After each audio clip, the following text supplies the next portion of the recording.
Oke, selamat pagi, siang, sore, malam semuanya. Kembali lagi di asistensi Tubes Ear Drain progres kelima. Progres kelima nih progres harusnya progres perhitungan dan laporan terakhir kalian karena progres selanjutnya udah gamtek-gamtekan. Nah, di progres 5 ini kalian bakalan ngitung tentang saluran pembawa, saluran pembuang, sama tinggi muka air dan bikin trase. Nah, itu trase nanti buat ya ending-endingnya buat gamtek-gamtekan juga sebenarnya. Nah, langsung aja ke yang hitungan saluran pembawa. Jadi buat saluran pembawa ini perhitungannya bakal ditentukan oleh gambar kalian. Gambar kalian tuh maksudnya gimana? Jadi tergantung sama luas layan peta kalian sama konfigurasi saluran kalian gitu. Nah, saluran pembawa ini kan nanti dia bakalan ngitung buat jenis saluran primer, saluran sekunder, sama saluran tersier.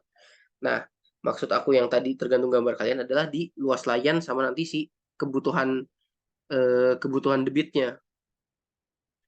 Nah, buat luas layannya sendiri, di sini coba aku contohin yang eh, punyaku yang tahun kemarin yang eh, di saluran sekunder aja ya. Nah, ini kan saluran primer aku nih, SI1. Ini saluran primer terus ketemu bangunan bagi, terus dia ke ruas saluran SI2. Nah, bangunan bagi ini ngebagi saluran primer ke saluran sekunder yang aku kasih nama RB. RB. Ada RB1, RB2, RB3, RB4. Terus saluran tersiernya ada B1 KA, B1 KI, B2 KA, B2 KI, sama B3 KA. Nah, buat luas layan si RB1 gitu loh. Buat RB1, itu kan si RB1 kan dia bertanggung jawab menyalurkan air dari saluran primer ke bawah-bawahnya kan, yaitu adalah B1 KA, B1 KI, B2 KA, B2 KI, dan B3 KA. Makanya si RB1 ini luas layarnya adalah jumlah dari saluran tersier yang harus dialiri, yaitu 56 tambah 86 tambah 64 tambah 72 tambah 92. Makanya dapat 360. Nah, terus next buat RB2, RB2 karena dia tanggung jawabnya cuma ke B1 KI, B2 KA, B2 KI, sama B3 KA. Yang B1 KA udah bukan tanggung jawab dia lagi nih. Makanya dia luas layannya adalah ya sum dari ini 86 tambah 72 tambah 64 tambah 92. Atau kalau mau gampang berarti tinggal si RB RB1 dikurangi B1 KA. Maka ini 360 kurangi 56, 304 kan dapatnya. Terus sama aja kayak si RB3, berarti kan dia tanggung jawabnya B2 KA, B2 KI, sama B3 KA. Berarti ya 64 tambah 72 tambah 92, 218. Nah, buat RB4 kan dia cuma tanggung jawab buat nyalurin ke B3 KA doang kan. Makanya dia sama kayak B3 KA, si luas layarnya 92. Kayak gitu.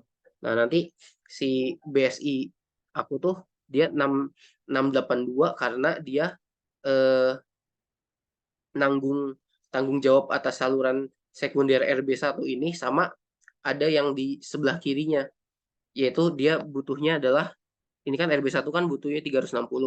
Nah, yang di sebelah kirinya tuh ada RSI1 tuh dia butuh 322. Jadi 360 tambah 322, 382 gitu. Nah, oke, itu buat luas layannya. Buat DR-nya itu kan kalian udah cari di progres yang sebelumnya kan ya.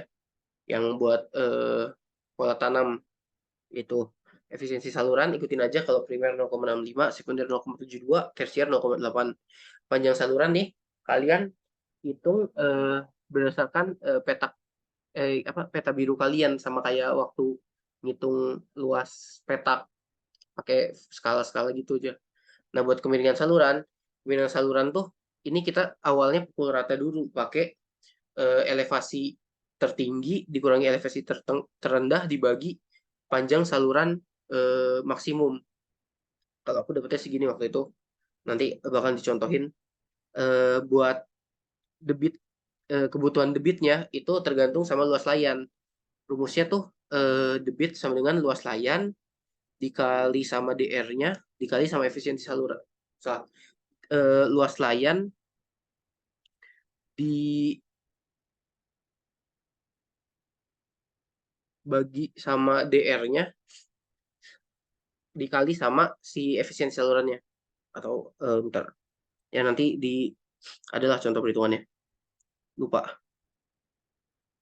Nah, habis ketemu tadi kebutuhan debit airnya berapa buat saluran itu, kita masuk ke karakteristik saluran, kemiringan talut, sama faktor kekasaran. Nah, karakteristik kemiringan talut, terus karakteristik saluran sama faktor kekasaran ini akan berdasarkan oleh debit kalian. Contohnya di sini nih, debit aku kan yang tadi yang saluran primer RSI 1 itu 1,263 kan kebutuhan debitnya.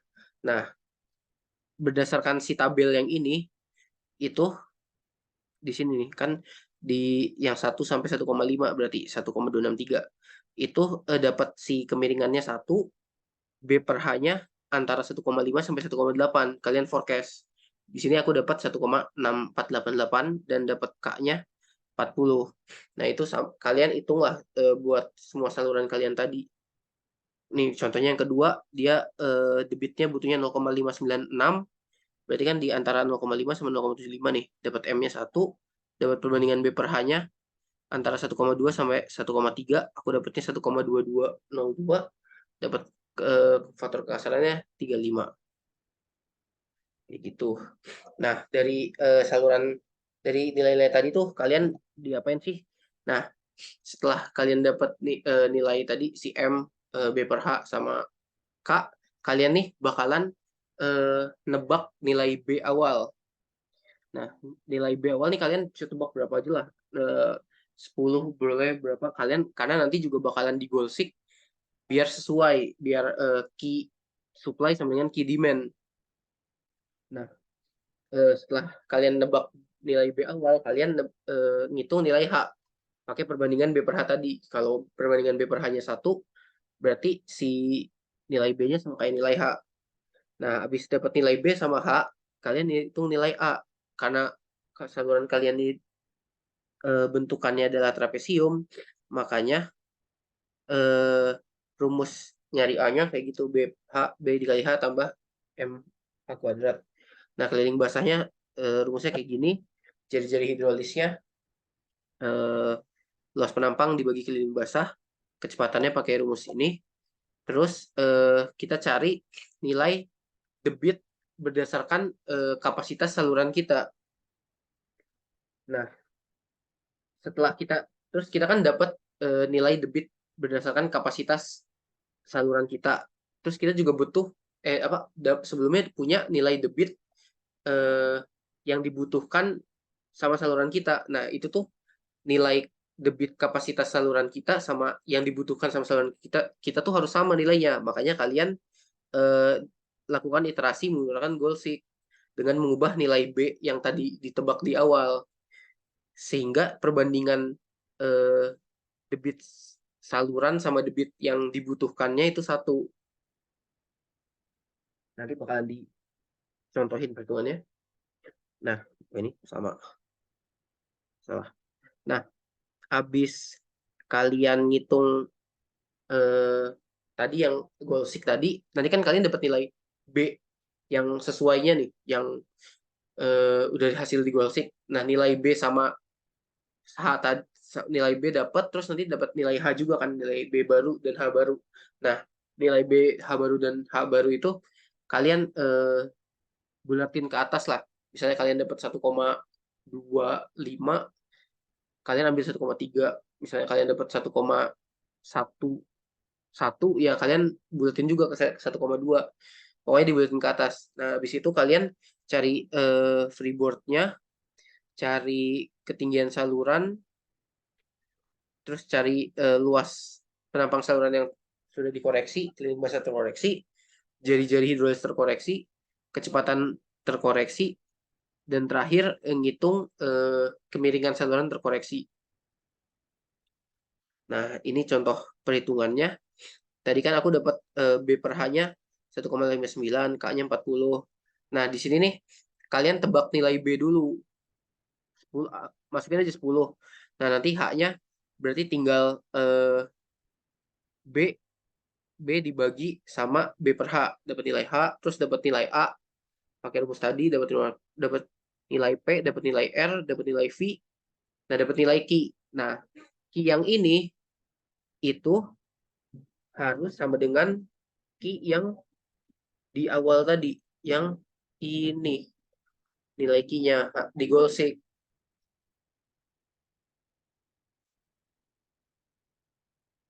Makanya nanti di sini, nah perbandingan Q per Q-nya harus sama dengan 1, harus sama nilainya. Nah, habis kalian goal sheet, kalian nah goal sheet-nya itu dengan mengubah nilai B ini, nilai B. Nah, pokoknya setelah didapetin, ini kan aku dapat nilai B-nya setelah di goal sheet 1,23 dan H-nya 0,775 kan. Nah, itu kalian buletin ke atas, jadi aku dapetnya 1,3 sama 0,8. Terus kalian cari F-nya, cari D-nya, cari A yang terkoreksinya, cari P terkoreksinya, cari R terkoreksinya, cari V, sama terakhir cari kemiringan saluran yang terkoreksi. Nah, itu buat saluran pembawa. Nah, sini aku bakalan coba contohin di Excel. Nah, tadi kan udah, ini DR dapat dari yang tadi, efisiensi udah, kemiringan saluran juga. Nah, kemiringan saluran tuh aku elevasi tertingginya kalau di gambar peta biru aku 17, efisiensi renahnya 4, panjang salurnya 11.000. Makanya dapat segini. Terus ini, nah ini dia. Q adalah luas layan dikali DR dibagi efisiensi. Nah, terus kalian bikin ke meter kubik, jadi 1,263. Kemiringan ya ngikutin tabel yang ini. Kemiringan kayak gitu Kak juga ngikutin. Nah, B-nya nih kalian misalnya 5 aja dulu. Masukin awal 5. Nah, nanti kan si H-nya itu kan kalian B dibagi B per H kan dapat segini, A-nya dapat segini, P-nya dapat segini, R-nya dapat segini, V-nya dapat segini, Q-nya dapat segini. Nah, cuman Q yang ini kan harusnya sama kayak gini nih. Nih, perbandingannya harusnya kita buat supaya perbandingan ini satu. Nah, caranya gimana? Kalau di Excel pakai goal sheet. Goal sheet dengan set cell-nya si key per key-nya to value 1 by changing cell yang B ini. Nah, nanti Excel bakalan iterasi sehingga nilai key ini sama dengan nilai key ini. Yaitu dengan mengubah nilai B jadi 1,26 bla bla bla bla bla bla. Nah, terus kalian habis itu buletin nilainya jadi tadi kan 1,26 bla bla bla bla jadi 1,3. H-nya tadi terus akhirnya dapat 0,767 dibuletin jadi 0,8. Cari F-nya, cari D-nya, cari A-nya lagi, P-nya lagi, R-nya lagi, V-nya lagi, sama I. I-nya yang terkoreksi. Nah, nilai I ini nanti buat apa? Buat ngitung tinggi muka air di video yang selanjutnya. Oke, segitu buat saluran pembawa. Terima kasih sudah menyimak.